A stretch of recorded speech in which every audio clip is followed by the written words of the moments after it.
right, welcome to another episode of My $1 Million Mission. Our guest today, we have the short-term rental king, Lame Kinikini, in the house. How's it going, Lame? Yo, what's up, bro? How you doing, man? Good, man. Dude, thanks for having me, dude. No problem. Thanks for being here, man. Of course. Real quick bio. Lame is the CEO/founder of Elk Ridge Management.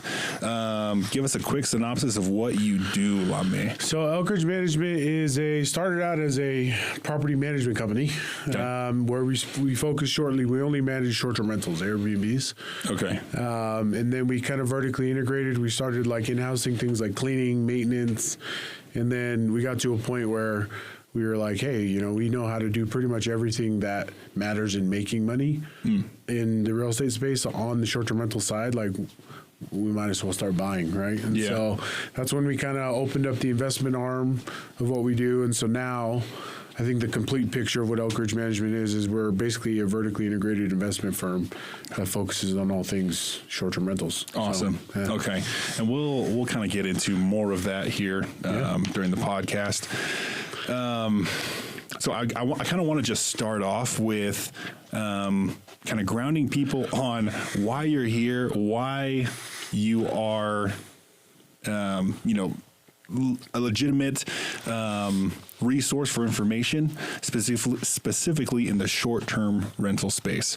So if you could you kind of tell us what whether it's your net worth or how big your portfolio is. I'm not exactly sure how that goes with like short-term rentals and stuff, but how do you gauge your value and what is that for you? Yeah, that's a really good question. And I've been asked that by now like a few times. And when it comes to the net worth side, I'll be honest, I don't really know because I don't really look at that number per se. But I mean, I can tell you we have about $50 million in assets under management.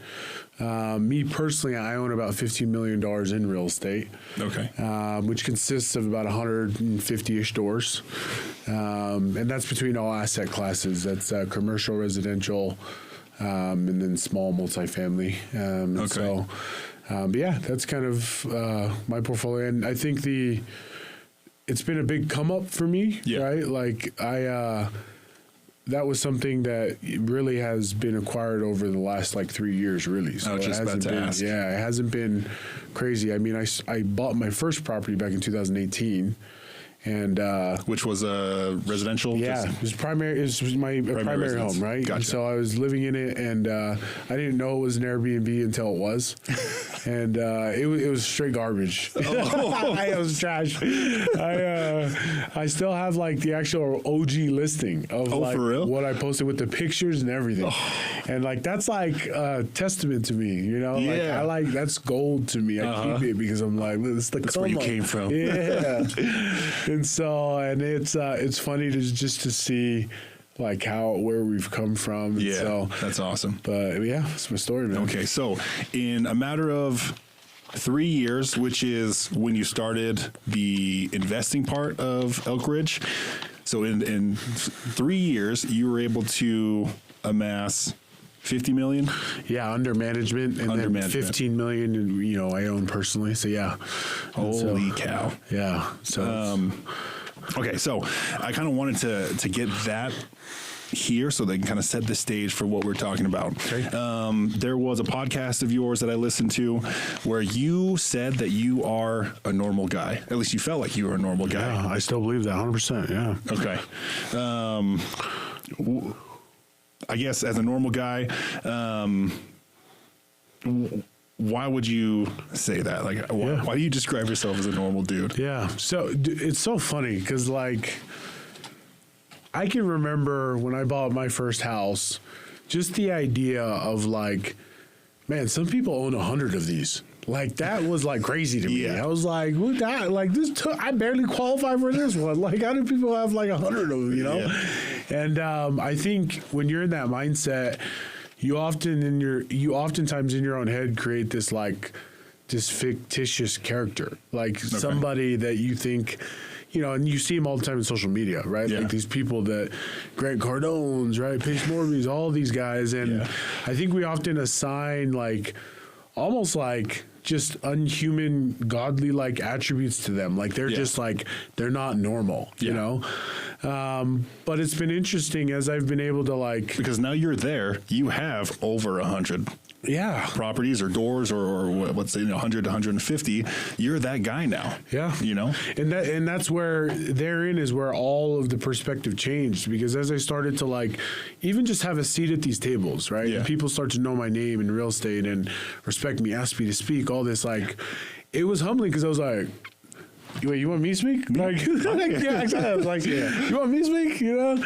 And like, you know, you don't really think about it, but like now I think if I were to see myself even 6-7 years ago, like I think I would have pictured somebody very different. If I had known back then that like, oh, you're going to, if an angel had come down and told me, Lama, you're going to have 150 doors in the next 6 years. I think I would have pictured a very different person than what I am right now, which is normal. Like I'm still me. You know what I mean? And your dad, you have a adorable family. So 100%. Your dad, 3 kids. Am I correct? Yep. You know, how many guys out there are dads of 3 kids? You know what I mean? Just normal guys. Exactly. So I think it might be advantageous to kind of look back at maybe your background. Actually, first off, how old are you? 31. 31. Yeah. So 31, and you have sort of reached this stage in life, which is, you know, a major accomplishment and super awesome. But you're just 31. You're a 31-year-old guy. We have, I feel like, a pretty similar background. I'm a first generation, born here in the U.S. My dad is from Tonga, and I feel like we probably have we've sort of come up in the same 100% culture, the same environment. Kind of talk to where you came from and kind of what that looked like for you. So I'm second generation. So my grandparents are both from the islands on both sides. So one thing I am blessed with is I'm full Tongan. So like, because my mom and my dad are both first generation Tongans, and their parents are immigrants, right? One big blessing that I had growing up was that both of my parents, being first generation, and you would know the significance of this, were college educated. And so my dad, huge. Like being, you know, the first generation child going to college, and that was huge just in terms of like what it did for me in my upbringing, right? Because I was born into a community and into a culture that was still really close to home. Like my grandparents are all from the islands, they're all OGs. However, we had this like American dynamic of like progression, education, right? That like my parents had that served me really well, right? Because it allowed me to focus on certain things. Now, granted, I'm a college dropout. I'll say that, but normal guy stuff. College dropout, normal guy stuff. Exactly. But more than anything, they instilled in me, you know, realization of like, hey, America's the land of opportunity. For them, the opportunity was education. My dad actually went further to get his MD. He's one of the first few Tongan physicians. Hey, there we go. And so that was huge too, just seeing like my dad be like a pillar in our community. But that kind of instilled in me just like, you know, and a mindset of like, hey, like we could do hard things, you know, like you can do it if you just work hard, you know, if you just commit to it. And so, but I feel like growing up, I was always, I can't say that I ever felt like I was like the smartest guy or like the most talented. Like there was always guys and people and friends around me that I felt were always talented, more talented than me in a lot of different ways. But I will say, if there's one thing my culture taught me how to work really hard. Like just grind. Like it's like, okay, you may be able to do this better than I can, but I will outwork you. I'll sit here longer than you will. I will grind longer than you will. And that, you know, and I think that's a very like normal trait, you know, like that's a very like, it's almost like a choice. You know? Anybody can do it. You know, you just gotta do it. Definitely. So you mentioned that your parents kind of achieved a lot in traditional education. What was that like, where your parents were the traditional education path and you were a college dropout? Yeah, good question. So I think it was a mixed bag. I mean, I will say one thing my dad's always been good about is just supporting me. Cool. And in my decisions. Now, granted, I don't know, I don't know if he would have I don't know if he actually approved of me dropping out. It was like high-fiving you. Yeah, exactly. Yeah. But he wasn't like super mad, or at least didn't act like it at the time. Yeah. And granted, fast forward now, it's a huge blessing. But I think really what my parents always were good at is just teaching me like, hey, we love you, and like you just need to be able to pursue bigger opportunities than what's in front of you and your circumstances. And for them, it was education, because they're, none of my grandparents spoke good English. Yeah. And so for them to go and then get a college degree in America, it's a big deal, you know? And so likewise, like for me, I just always understood it from that perspective of like, hey, you guys did a hard thing, and that was education. I think I'm going to try and do a hard thing, and maybe it's not education, but it's going to be principally the same. I'm going to push myself. Okay. What I mean? So what, how did you come to the decision of dropping out of college and pivoting and doing something else? Yeah. What happened? Really good question. So I was knocking doors. No. So I was in college and I got married. And at the time I was studying medicine because I wanted to follow the steps of my dad. Yeah. This is when we were at Weber. Yeah. This is when we were at Weber. Yeah. Yep. That's right. And I was broke as hell. and I was just trying to find ways to pay the bills, Okay. My wife was the moneymaker because she was the college athlete. Oh, yeah. She was playing volleyball there. But that's why I got into student government. You remember I was in student government? Yeah. Okay. And because I was just bring like, in something. Yeah. And I was the VP of like diversity, and like I had no idea what that meant. I was just like, hey, they're gonna give me a stipend, pay for my books. Yeah.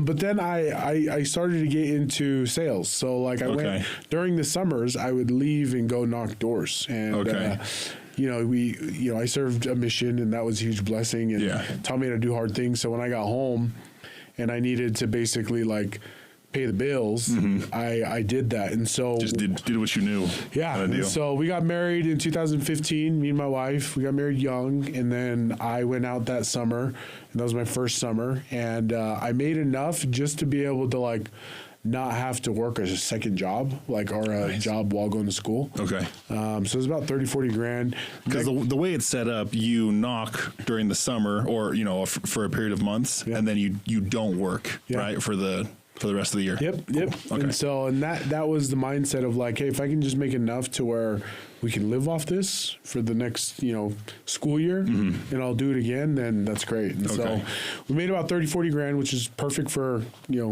college kids. Yeah. Next summer I made 60 grand, which is my sophomore year or junior year, of college. And then my senior year, that summer between my junior and senior year, was the first time I made 100 grand. Yeah. And mind you, this is all during just a summer. So this is like 4 months of the year, right? And it was my senior year. I just got done making six figures, and I was getting ready to take the MCAT. So I was like... So you're still on the path. Yeah. To this day, I still have 12 credits until I get my degree. And I just never went back. Because in my head at the time, I was just like, hey, I can always come back to this. You know what I mean? Mm-hmm. And so that's when I dropped out, and I was like, because I was kind of doing the math in my head. I was like, I just made 100 grand. If I did that the next 4 years, I'd be fine, versus if I were to go to school, you'd be in huge debt, Yeah. And so that was what made clear. Yeah. And so that's what made the decision for me was and I didn't know at the time that I'd ultimately be carving out an entrepreneurial path from that point on. Okay. Because really it was just kind of a pilot. I was like, hey, I'm just going to go, and if it doesn't work out. This works. So and if it doesn't work out, I'll just come back and go back to school. Right? Okay. And so, but then that's when Taylor graduated, my wife, from Weber. Yeah. Which was around, I think it was 16, I can't remember, but that's when we moved out to Houston, and I was doing sales full time. Okay. So let me back up a tiny bit, because I'm interested to kind of hear your experience. How was the first summer of sales? Yeah. It was terrible. That's what I hear. I mean, I think any salesman agrees with you. And they kind of feel you there. You know? Oh, I remember multiple times calling my dad, like, because I was like, this sucks. Like, I'm just sitting on the side of the road. I'm like, why am I here? But you stayed the whole time? I stayed the whole time. How long did it take you to get your first sale? That's a good question. I honestly can't remember. I think it was like 3-4 days. And you were doing solar? Security. Okay. Security systems. Okay. And so it took me a few days. And I think what's also hard about that industry is like, you know, there's 18-year-olds that are walking in making six figures year one. You know what I mean? Yeah. So I was like middle of the road. If anything, I was like below average. Gotcha. When I started. Oh, that's hard, man. Especially that's hard on the mental unit. Especially when you're competitive, you know. And like that was a very, because because when you're in college, like and you're single, like you can walk around with kind of that confidence and mentality and. Whether it's real or not, like you just have it. But like when you get married, you step into a new mode of life where it's like, hey, now I have a wife I got to worry about. I got to worry about how am I going to provide if we have kids, all this stuff. Okay. And so like walking into this job where there are single kids that are making 2x, 3 times more than me, it was hard. You know? And so, but I look back and I am incredibly thankful because of the skill sets I learned, like just the ability to persevere, do hard things, not quit. And then throughout all that, I got better and I became, you know, at the end of that career, I was a fairly good leader and salesman. Right? Yeah. And that all played a huge role in, you know, what is now Elk Ridge Management. So yeah. Let me kind of go back a tiny bit again. Yeah. I want to kind of paint the picture because this isn't for, you know, this podcast isn't for entrepreneurs necessarily. Yeah. It's for the average person. Yeah. So can you kind of just explain a little bit of what the setup is to go out and do door-to-door sales? Yeah. Like, are you paid salary? Is it 100% commission? Do you pay your way out there? Like, yeah, really good question. So what does that look like? 100% commission. So you're not promised anything. You actually walk out there in the company's debt, right? Because they have to come up with housing and stuff like that, and that's all advanced, right? Okay. So like your first few commission checks, you're not even seeing much. They give you enough to live. Yeah. Because they have to take back their subsidized rent, right? Yeah. So you're going out like in debt. Yeah. You don't even see half that money for the first few checks. And so that is tough. Yeah. And so they give you, I mean, I think back then it was like before your first few sales, it was like $100-$200 like per deal. And you know, at the time it was like I was making like one account a week, you know? And so it was. So why in the hell would you do that? And why would you stay out there for a whole summer? Yeah, getting your teeth kicked in when you're not guaranteed anything. Yeah, like, what? You're a psycho, dude. And that's such a good question because I can tell you, like, I can just distinctly remember wanting to quit multiple times. Yeah. And like for whatever reason, whether it was like my competitiveness or just I felt like it was good for the soul. I was also young and didn't have much to lose. Like it was like, what am I going to go home to? Like McDonald's, like yeah. Which is an honorable job, you know. But like nothing wrong with McDonald's. Exactly. McDonald's is great. McDizzle, baby. Max sauce. But you know, I think a combination of all those things, right? It was just like, hey, you don't have much to lose. Like, you know, there's not much you're really giving up at home. But more than anything, I can always remember, like, hey, I can do this. Yeah. Like, I can do this. Like, I may not do it well, but I'm going to finish what I started at the least. Hey, okay. You know, and that's what I kind of walked into that summer with is, like, I just don't want to quit. Yeah. And so. So kind of speak to, you know, if we have 18-year-olds in the audience that are in the same position, you know, maybe they're in school, they're not loving it, they want to make some money. Sales is a very legitimate path to 100%. Making a lot of money, but it's that way because it's difficult. Yeah. What would you say to these kids to kind of help push them through, or maybe some advice to kind of get them through maybe that first difficult summer doing sales? Yeah, really good question. You know, if I had known and I put myself back in this mindset of like remembering how many times I wanted to quit, right? Mm-hmm. If I had just known what was on the line, right? Meaning that like at the time, I didn't know that I was building a real estate empire. I tell people this Okay. all the time. Yeah. Like people always ask, how'd you do it in 3 years? And I'm like, I didn't. I did it in 15. I was like, like this started knocking doors. You know what I'm saying? And if I just had the maturity and the wherewithal of like being able to tell myself in that mindset of like, dude, you have no idea what you're giving up. Yeah. If you quit right now, you have no idea what you're actually giving up. It's not a summer.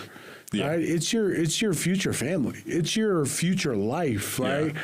And like that is a mindset that over the years I've appreciated, that whether I stayed because I was stubborn or because maybe I knew a little bit that there would something coming that was bigger, like I'm thankful for that mindset. So that's what I would say to anybody in that mindset that are young. It's like they're going through it in the middle of the grind. Exactly. It sucks, but like I promise you, the skill sets that are being developed are going to be far more valuable than your immediate circumstance. Yeah. And like you just have to remember, like, there's more to this story. Just keep playing the game. Don't give up. Yeah. Right.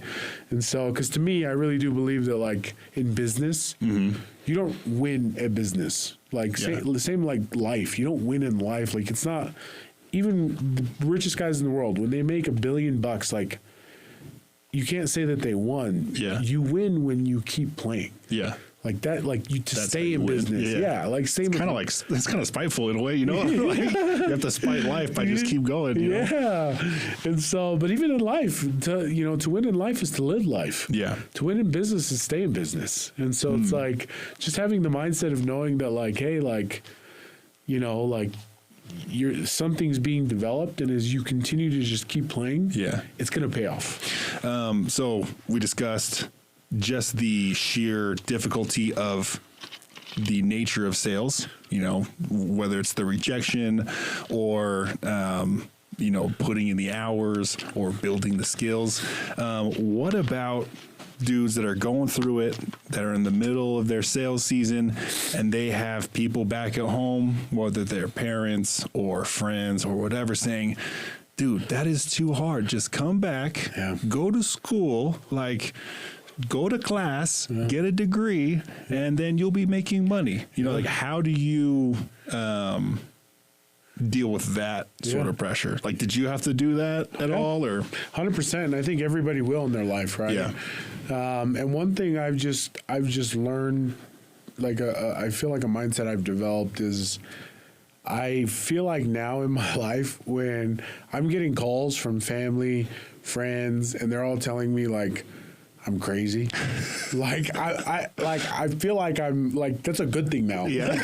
I'm like, badge of honor. All right, I'm doing something right. Okay. Because the reality of it is, like, to be in the top 1%, you got to do what is opposite of the 99. Yeah. And it's like, that's where I feel like men are really made. And, anybody that understands, being in the top 1%, you just understand that, like, that's a necessary mindset to have and accept, is that nobody understands it.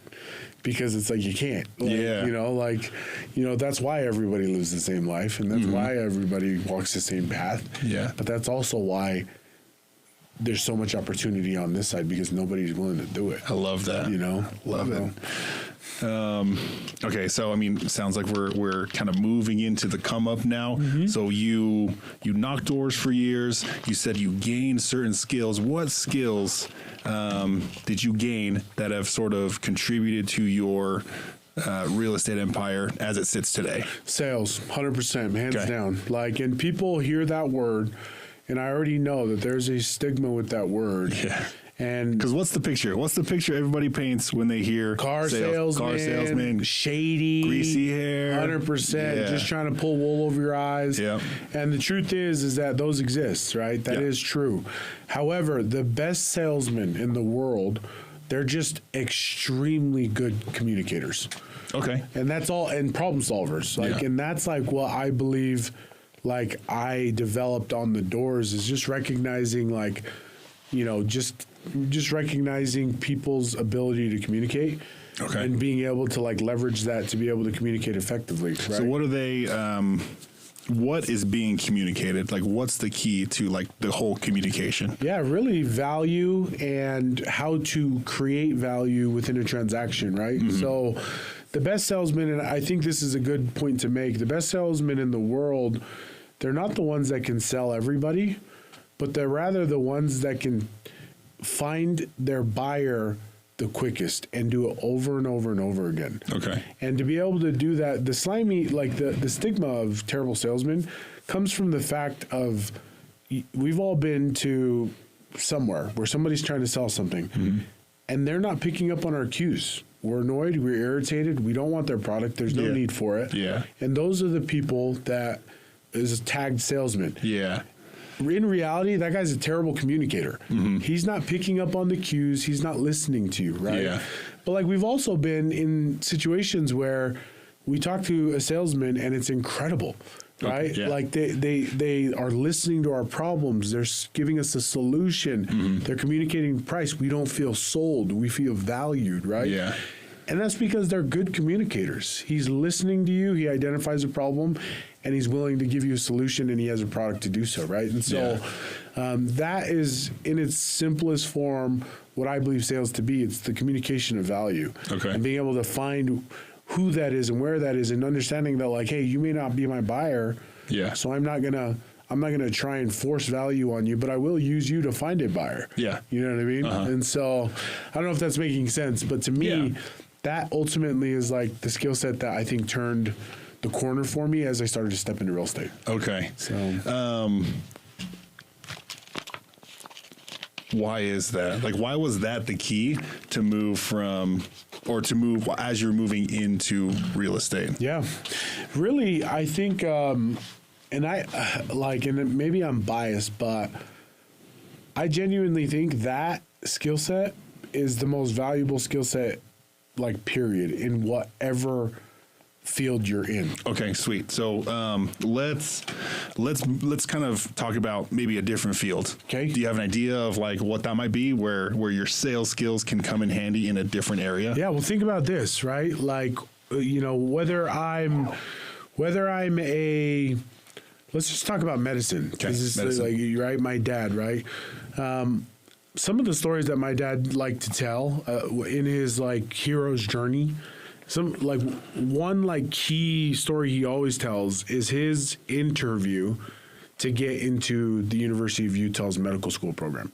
It's a good program. And they do a series of things. You obviously have to have the pedigree, SAT scores, MCAT scores, whatever, right?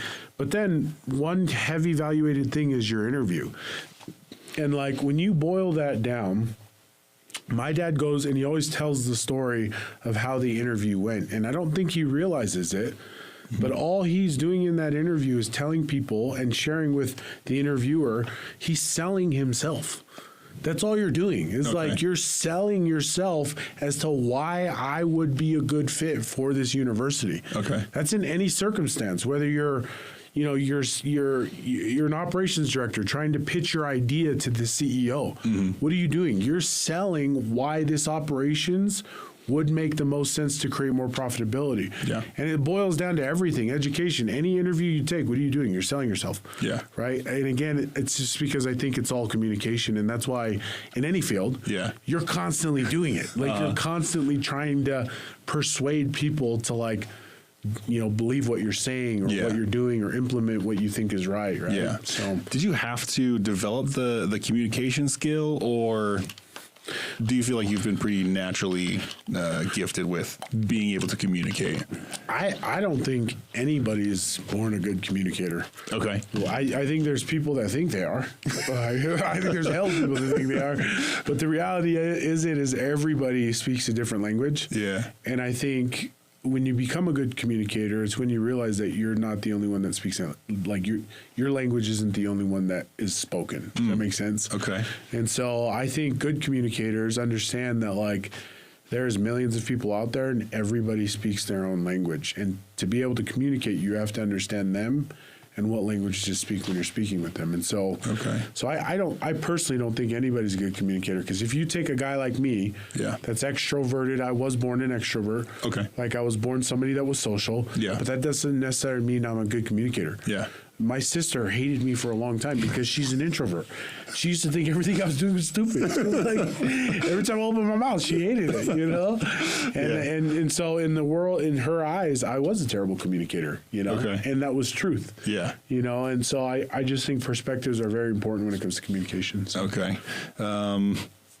Was that the key for you, is understanding like, oh shoot, this person's speaking another language. How do you get over that barrier once you realize that? Yeah, and really that's a lot. That is where the time to develop the skill is most like that's where you spend most of your time. Okay. And I think the key with communication is relationships. Okay. Is like understanding who you're talking to and trying to establish a relationship quickly to then know how to communicate to them. And that's what I learned really good on the doors. Okay. Because like you're knocking on doors, these people coming out, they hate you. It's like you freaking shot their dog. Dude. But within a matter of seconds, you have to be able to diffuse, assess, and then communicate. Okay. Right? And like that's where I think the most of your time is spent in like developing it. And that's why I feel like I got really good was because I knocked doors for 6-7 years. Okay. Know? So was that sort of the path that you would suggest to somebody that wants to maybe kind of do what you're doing, is develop the sales skills, maybe do door to door, or do you think there's another pathway to get there? I'll tell you this much, okay? And I'll answer this question with like my expectations for my children. All of my kids, right now I have 3. I have 2 girls, 1 boy. All of them, present and future, will knock doors. They're all going to knock doors. I don't care what they say, what they want. I'm forcing them to knock doors. And the reason being is simply because I don't care how much money they make. Yeah. But I think that the skill sets that they'll develop in that job of communication are going to be far more valuable than anything else that I can give them. And so, and that's where I think that no matter what their profession is, like no matter, like I don't care if they want to be a doctor, I don't care if they want to be a musician, I don't care if they want to go do business, you're going to knock doors because that skill set will highly benefit you in whatever industry. So to answer your question, I do think, and I'm not saying to be an entrepreneur, I'm saying in life in general, you should take that back. Yes, like you should learn. And I'm not even saying you don't even have to do it through knocking doors, but some capacity of continually trying to communicate. Yeah. And which is normally sales, because all sales is person to person. Yeah. You know, and you're trying to get them to believe in a product, or you're trying to understand what product that they want to, that would value their life. Right. So yeah, I think that is the single most valuable skill set in life. I don't know if you have an answer to this, but I'm just curious.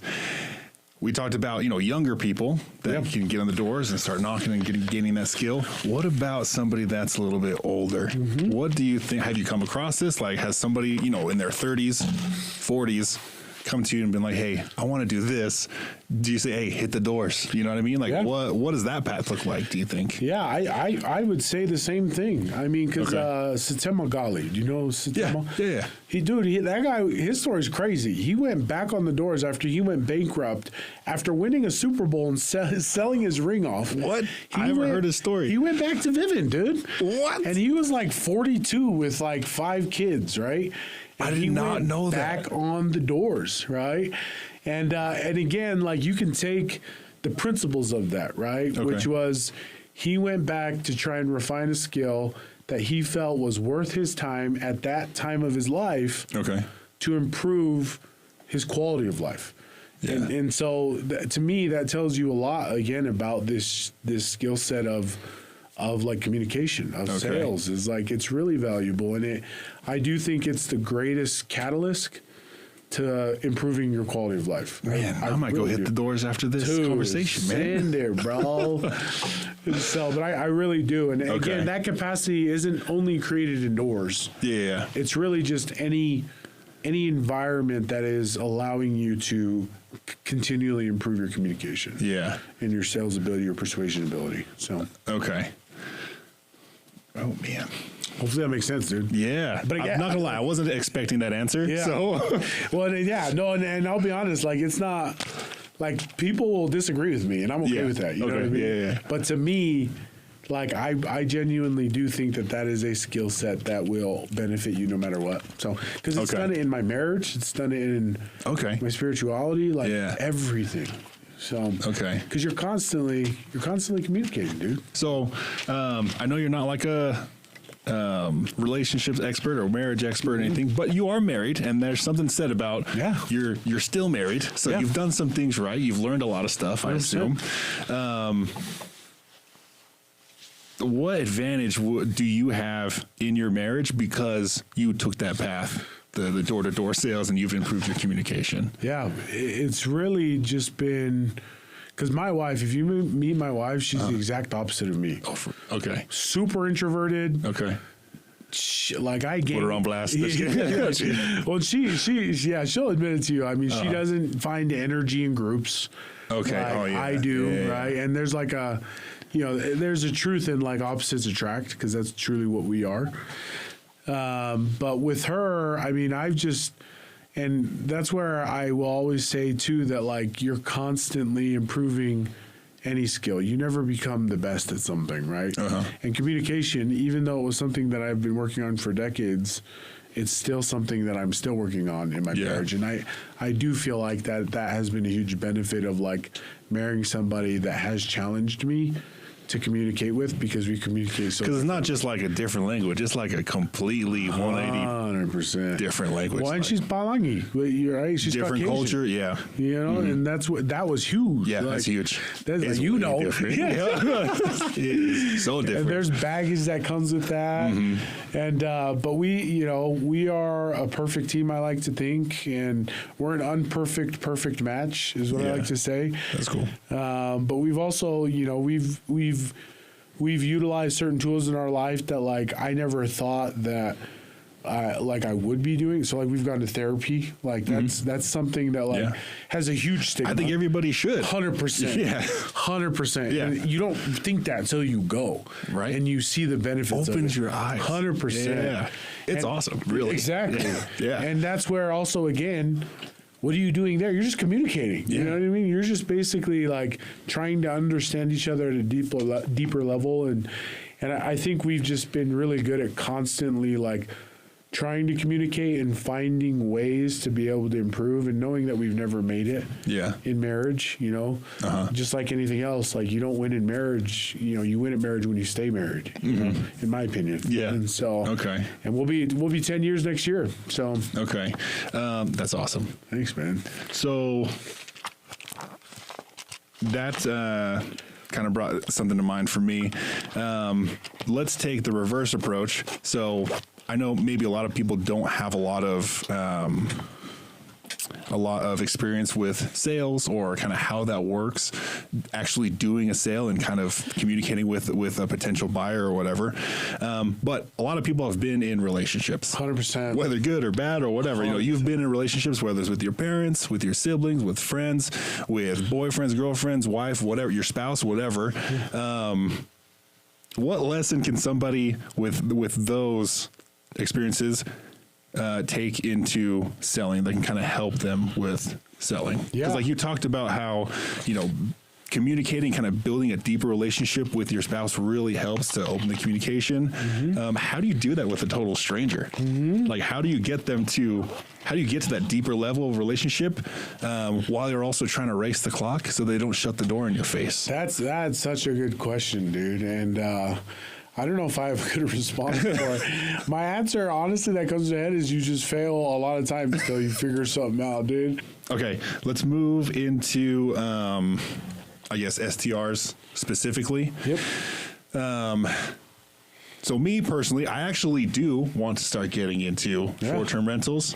I assume I'm going to fail miserably. So what should I be doing? Join the club. Join the club. What should I be doing to get into STRs? Yeah, I think the advice that I'd give anybody starting, because I get this a lot. And I don't know a thing. I know nothing about short-term rentals, Airbnb, anything. So I think I'm the perfect example of somebody trying to get into it. I want to, though. The want is there. One thing I'll say, and this rings true for the entire real estate industry, but even specifically in short-term rentals, it's a blessing and a curse. The blessing is that there's a million ways to make $1 million. The curse is there's a million ways to make $1 million. Without clarity, you just get a ton of people that are just like wandering sheep. Okay. And so I always tell people the first thing that you need to do is get clarity on what you actually want. Okay. What you actually want to partake in real estate, right? And more specifically, like not just short-term rentals, but do you want to manage? Do you want to service? Do you want to own? Right? And so the more clarity you have of what you want, it's going to be a hell of a lot easier to actually go out and execute. Okay. Does that make sense? Yeah. Well, I mean, I just learned that there are differences. There are different segments of the short-term rental space. 100%. Didn't know that. So that's very important, obviously. And again, it comes back to that, blessing and curse. $1 million ways to make $1 million. Curse is $1 million ways to make $1 million. And so once you have clarity, it allows you to get like more actionable steps in front of you and then to take. So like speaking to somebody that wants to get in short-term rentals, my advice is like, what do you want to do? A lot of people are like, well, I don't have much money. Okay. Right. But I want to start something and I want to create passive income. So in that case, I'd say, okay, cool. Then I would start in hosting, co-hosting, which is essentially you're managing other people's properties. Okay. And you're just taking a service fee. You don't own it. You're just co-hosting it, right? Okay. Whereas there's some other people who are like right in the middle. They're like, hey, I don't have a ton of money, but I'd like to get in it, and maybe I don't have as much time to be able to like go and get a second job co-hosting, right? Okay. So then I would arbitrage, right? Those are people that you're going to rent. I find a landlord. I say, hey, I'm going to rent your property. I'm going to pay you rent, but just so you know, I'm going to put my own money into this house to furnish it, and then I'm going to rent it out as an Airbnb. Okay. And then I just take the difference after I pay rent and all expenses. Okay. Right? And that's an arbitrage play. Gotcha. And then like some of that, I want to get investing. Okay, buy your first primary home, turn it into short-term rental, right? Okay. So like clarity is important as to like what you want to do. And once you have that, then that's when it can be very effective. So. Okay. So I guess one of the first questions that comes to mind to me as a beginner is, how do you know that you're going to get the return? Like, it seems kind of risky, or sounds kind of risky to me. Yeah. Well, the truth is you don't. That's the game you play, but scared money don't make money, but obviously there's a lot of controllables. Because that's the risk of the market is there's a lot of uncontrollables. Okay. However, there's a lot of controllables that you can do to mitigate your risk, right? To make sure that it's right. And a lot of that is research, like the type of property, the type of furniture, the amenities, right? Those are all things that you can learn to be able to then mitigate your risk to know that it's a good bet. And what I'll tell you is I'll tell you this, because one thing I find a lot of people doing is this analysis paralysis. And it's because of that question that you asked is like, how do you know if you're going to return? You got to accept that you won't. You don't know. So that's going to be step one. And then step two is working relentlessly to be able to learn everything you need to know so that you don't lose it. Does that make sense? Yeah. And so I see too many people are always looking at multiple opportunities and they're just waiting for the perfect time to jump. They're waiting for a sign and it'll never come. It'll never come. It never does. However, good deals, they're not found, they're created. You create them when you take action, And that's why, it's funny because people are always like, man, well, I'm waiting for the perfect deal. And I'm like, well, good luck, because me too. I've never found a good deal, but I've always created them. You know what I mean? And so that's my advice there is accept the fact that you don't know. But I'm going to work like hell to make sure it is a good deal. Just hedge your bet kind of deal. 100%. So. All right, so there's obviously a lot to learn, and I'm sure there's a lot of ways to learn as well. Let's talk about your path really quickly. Fearless Investor, is that how you started into the short-term rental space? Yeah, really good question. So it's funny because I burned my own hands a lot of times getting into short-term rentals by myself early in my career in 2018. I told you about my first property I bought. It was just primary, turned it into Airbnb, complete garbage. It took me a few years of failing and not making any money, losing a lot of money, to then pursue education. And this was like mentors. And so you took action, learned, made a ton of mistakes, And then decided to pursue education more. Yeah, Is it well, right? and a mentor. And granted, like through those mistakes, I learned a lot of like profitable things, right? So I learned a lot of like, you know, I got my own business to a point where it was making money. And I do think that that is a step everybody has to take at some point, is just taking a bet on yourself and losing enough to where you're learning a lot, right? Gotcha. But then I got to a point where, you know, I wanted to invest in education, specific education. Okay. And that's when I found Fearless Investors. So this is kind of like a whole like Padawan becomes Jedi. Because the group that I am now a part of, Fearless Investors, as you know, as a co-owner, I started as a student. Yeah. So there we go. Yeah, and so I took the course, and that was a big leap for me because I'm a huge like you would ask me 5 years ago, like to pay for a mentor, I'd been like scam. I'll just figure it out myself. Yeah, exactly. I was just like scam, no value. And granted, I think a lot of them are that. You know, that's a true fear. Like it's a validated fear. But this guy, Kyle Stanley, shout out, who's now my business partner, dear friend. He was recommended to me by a good friend, and I just kept following him enough to where I was like, I gained kind of like a follower relationship with him in the sense of like I trust him. And so I took that course, and that was the best thing I could have ever done for myself because it opened up my eyes to like mentors and to specific education. To where that was the first of many that I started to pursue in terms of education, to where now I'm spending multiple six figures a year in mentorship. And a lot of that is because of the value of the right mentor will cut down all of the mistakes that I make. They really save you a lot of time and money. You know, those first 2 years of Airbnb that I was learning and failing through, like I wish I would have gone to mentor first because it would have saved me. It would have consolidated all of that into a month, genuinely. Oh, man. And so 2018 to 2020, you did it yourself? Yep. Okay. Yep, pretty much. Then I took Kyle's course. And that Did you make money those 2 years? No. Did you lose money? Yeah, there was probably, you know, I should say this. I probably... And I should probably like pull up those actual hard numbers and run them. There were months I felt like I was, because summer was great. And summer was always when I made my money too, because I was out knocking. So like there were months where I felt like I was on top of the world because I just had such a surplus of like mortgages this much and I made this much. But then like I always felt broke like. In the winter? It's like, okay. And so looking back, I think I broke even. Like probably lost some. But I don't think I made much. So for 2 years, didn't make money. Didn't make money at all. And so, but I was learning. That was like a wealth of knowledge. And granted, you have to know too, at this time, like I didn't even know what I was doing. Like I had no idea that Airbnb was like, it wasn't like a passion project for me.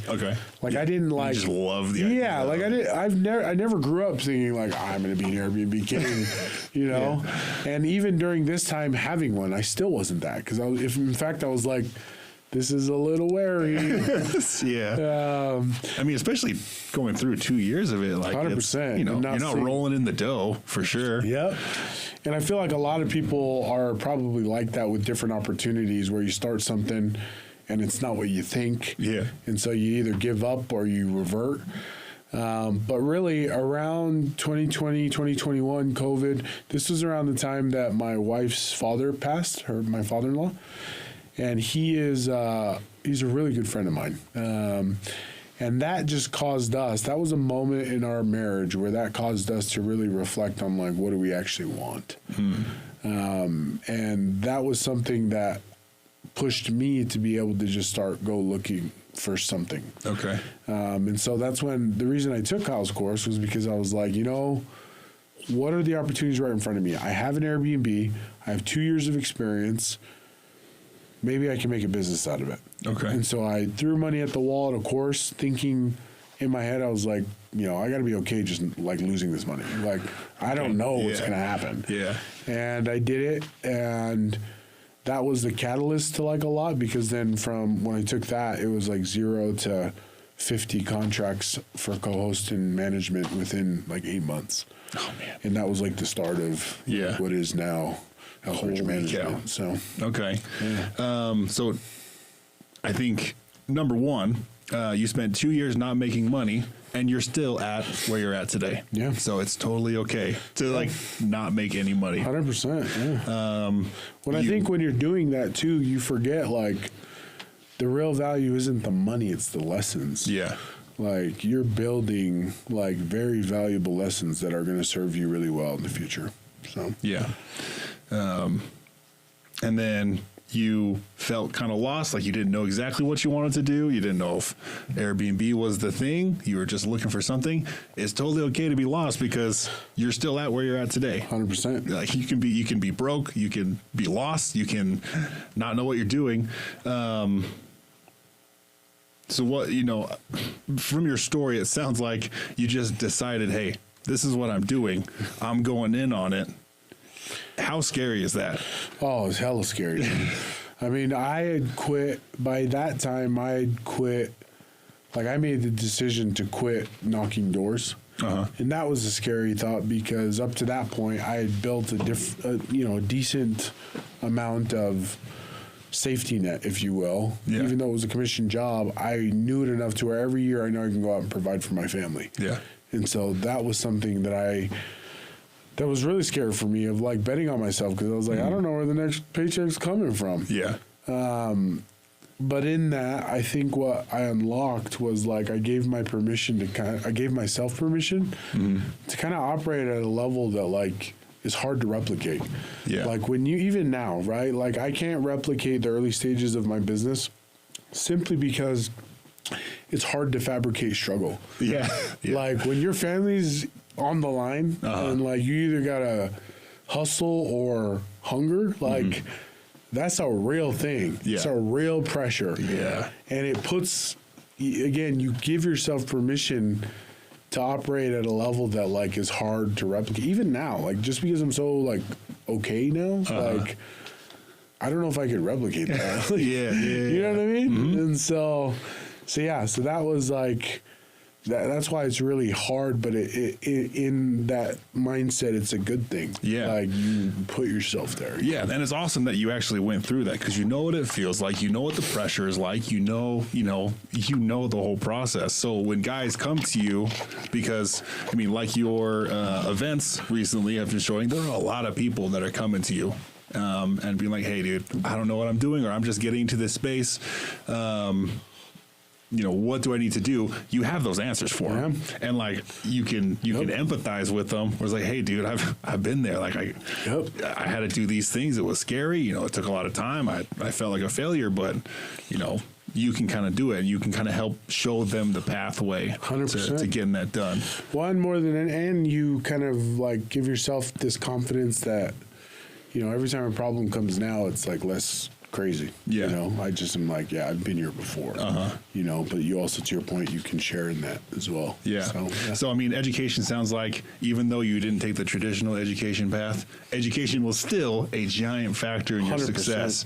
And it sounds like you can provide that education to people that are looking to get into the short-term rental space. Yeah, and that's where the full circle of the Jedi's, story comes in, where now I've purchased in that company, and I now teach it. And so I, me personally, which is true, I want to get into it. Where do I go to get your help to start, getting into the short-term rental space? Yeah, easiest way is just to contact me and find me on Instagram. Okay. So that's just Hailamek, so HAILAMEK. Okay. On Instagram, and that's the easiest way is, because I give a lot of free content there. Cool. And then obviously I have my school where it's a much more in-depth approach as well. Okay. So, I mean, if somebody's looking for just videos or some form of education, it's all there for free. 100%. For them to just to consume on your Instagram. Yep. There's more information there than, like, if you just watch my content, literally there's more free information there and knowledge than when I started the business. Does that make sense? Oh, I heard that. Yeah. Like there's what, 2018? When you started getting into it, you knew nothing? Nothing. And like the free content we give people is like that's like miles. That's like, so if you had that information, how quickly could you? Oh, 100%. I could have I could have saved a lot of heartache and times where I'm crying alone in my room, but and it's all there. Yeah, it's all there. And so, and granted, and obviously we have, there's a paid path as well, and that comes with a lot more help and a lot more attention for those that are a bit more serious. So, yeah. Awesome. Dude, it's been good. We are out of time. Yeah, dude. I'm so glad you came out. This has been great. Dude, thanks for having me, bro. No problem. Appreciate you.